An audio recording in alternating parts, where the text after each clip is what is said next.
In today's video, I'm going to teach you how to create user flow diagrams in Figma.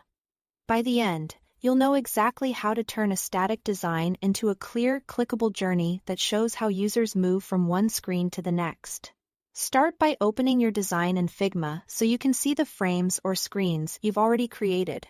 Think of each frame as a moment in your product experience and each button or element as a potential decision point. Having that mental model will make the flow you are about to build much more intuitive. Next, open plugins by pressing Ctrl-K. This brings up the quick search. Type Autoflow. Then install the plugin if you haven't already.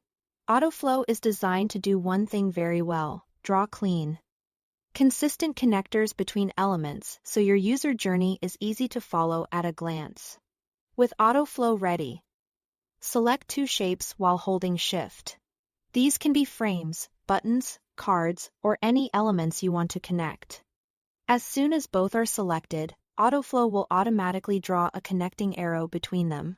This saves you the hassle of manually placing arrows and aligning them over and over. And it keeps your diagram tidy as it grows. Use these arrows to map the path a user takes. Connect a button on one screen to the next screen it leads to. Repeat this for each interaction so the journey is clear from entry point to outcome.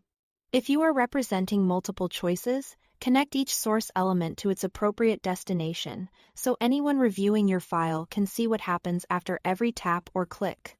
Keep your arrows directional and consistent so the eye naturally follows the sequence. To remove any ambiguity, add text labels for clarity. Short action verbs work best, things like click, tap, submit, or back. Place the label close to the arrow or centered along the connector, so it's obvious which action triggers the transition. If two arrows cross or run close together, labels become especially helpful for keeping the story readable. A few quick tips as you go.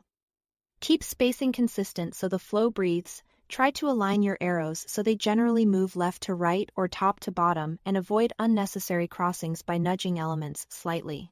Consistency in arrow style and label wording makes the whole diagram feel intentional and easy to scan.